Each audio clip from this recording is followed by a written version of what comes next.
What if the smallest rumor was enough to destroy you? Where children's cries were taken as proof of something dark, and neighbors who once shared meals now believed you were the enemy. This was Salem in 1692, a Puritan village seized by fear. In only a few months, suspicion outran reason, and hysteria consumed the community. To understand Salem in 1692, you must first step into the world of the Puritans. These were English settlers who crossed the Atlantic in search of a place to practice their faith without interference. Their lives revolved around the church. Every action, every thought was measured against the strict rules of Scripture. They believed the world was a battlefield between God and Satan. Illness, crop failure, or sudden misfortune were not random events, they were signs of the devil's hand. Survival in the harsh New England wilderness only reinforced this belief. Winter was long and bitter. Food was never certain. Death was always near. In such a world, suspicion grew easily. Trust was fragile, and in Salem, the smallest spark of fear could ignite into something far more dangerous. In January of 1692, two young girls in Salem Village began to act in ways no one could explain. 9-year-old Betty Paris and her cousin, 11-year-old Abigail Williams, screamed without reason, their bodies twisted and convulsed. They barked like animals and claimed to feel sharp pains stabbing at their skin. Doctors searched for an answer but found none. When medicine failed, suspicion turned to the supernatural. In the Puritan mind, there was only one explanation left. The devil had reached into Salem. Soon, more girls in the village showed the same strange behavior. Their fits spread like fire, and with every cry and convulsion, fear tightened its grip on the community. As the fits grew worse, pressure mounted to find someone to blame. The villagers demanded answers, and the afflicted girls began to name names. At first, their accusations fell on those who already lived on the margins of society. Sarah Good, a poor beggar woman. Sarah Osborne, who had broken social rules and lived in scandal. And Tituba, an enslaved woman from the Paris household, whose foreign background made her an easy target. Once the first accusations were spoken, fear spread quickly. Whispers became testimony. Old grudges turned into charges of witchcraft.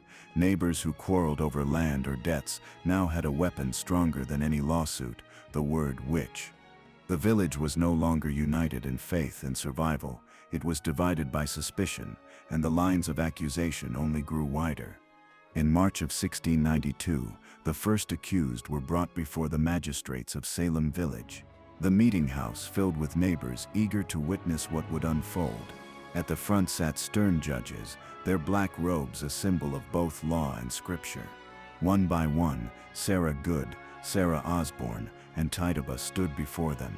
As they spoke, the afflicted girls cried out, twisting and shrieking, claiming the women's spirits tormented them even inside the courtroom. To the judges, it seemed like undeniable proof. Sarah Good denied the charges, insisting she was no witch. Sarah Osborne, weakened by illness, struggled to defend herself. But Tituba, under pressure, confessed. She admitted to serving the devil, and in doing so, she described a world of black dogs, red cats, and witches flying on poles. Her confession shocked the court, but it also opened the door to something far more dangerous. If there were witches in Salem, there had to be more. The stage was set for hysteria to spread beyond control. After the first trials, Salem changed overnight. Fear turned into frenzy. If one witch could hide among them, why not dozens? Anyone could be accused. Anyone could be guilty. The afflicted girls began to point their fingers at more and more people. Servants, farmers, mothers, even church members were named as servants of the devil. No one was safe. The village was gripped by terror. To question the accusers was to risk suspicion yourself. Old feuds over land or property turned into sudden accusations. A careless word, a strange look, or an unexplained illness could brand you a witch. Within weeks, the jail was overflowing. More than 100 men and women were accused, and the list grew longer every day. Salem was no longer a community. It was a battlefield of fear, where superstition ruled over reason. By May of 1692, the flood of accusations had grown too large for local magistrates to handle. A special court was created, known as the Court of Oyer and Terminer, meaning to hear and determine. Its task was to put the accused witches on trial. Presided over by powerful judges, the court relied on a dangerous form of testimony called spectral evidence.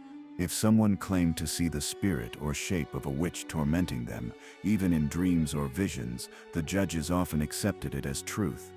This meant the accused had little chance of defending themselves. How could anyone disprove what another claimed to see in their mind? The trials became public spectacles. Crowds gathered as neighbors testified against neighbors. Each new conviction seemed to confirm that Salem was under siege by the devil, and with every judgment, the court grew more confident, sending more people to their deaths. The court's verdict soon carried the weight of death. Beginning in June 1692, the gallows became a grim symbol on the edge of Salem. The first to hang was Bridget Bishop, a woman long suspected of scandal and gossip. She proclaimed her innocence until the end, but her words could not save her. Over the next months, 18 more followed her to the scaffold, men and women alike. Each execution was public. Villagers gathered to watch as carts carried the condemned through the streets. The noose tightened not just around the accused, but around the soul of the community itself. One case stood out above the rest. Giles Corey, an elderly farmer, refused to plead guilty or innocent. To force a confession, heavy stones were pressed onto his chest. He never relented. His final words were said to be, "More weight." By autumn, Salem was drenched in fear, and the shadow of the gallows loomed over every home. As the summer wore on, cracks began to appear in Salem's hysteria. The trials had claimed the lives of the poor, the unpopular, and the outcast. But soon the accusations turned toward respected members of the community. Martha Corey, a loyal churchgoer, was accused. Rebecca Nurse, an elderly woman, admired for her piety, was condemned. Even ministers and leaders who once supported the court began to hesitate.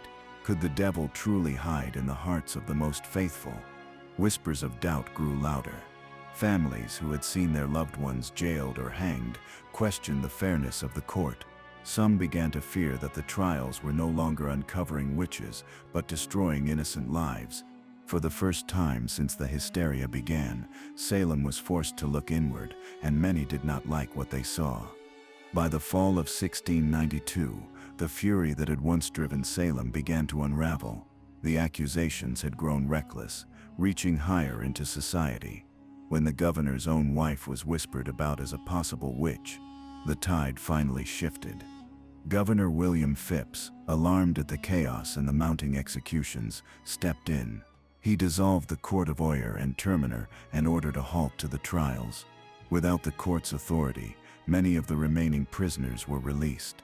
The community that once demanded justice was left shaken. Fear had ruled for months, but now doubt replaced it. The very system that was meant to protect them had become a weapon of destruction. The nightmare of Salem was ending, but the scars it left would never fully fade. When the trials finally ended, Salem was a village in mourning. More than 20 people had been executed, and many more had languished in jail. Families were left broken. Trust between neighbors was shattered. In the years that followed, survivors and relatives of the condemned sought justice. Some confessed their regret. Judges and ministers admitted their error, acknowledging that fear had blinded them. Decades later, the colony officially cleared the names of the accused, but the wounds could never be fully erased.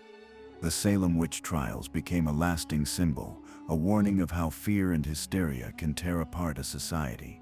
They remind us that when suspicion outweighs reason, and when power feeds on paranoia, even the most faithful communities can destroy themselves from within. Centuries have passed, but the story of Salem still echoes. It is not just the tale of witches, it is the story of what happens when fear is allowed to rule.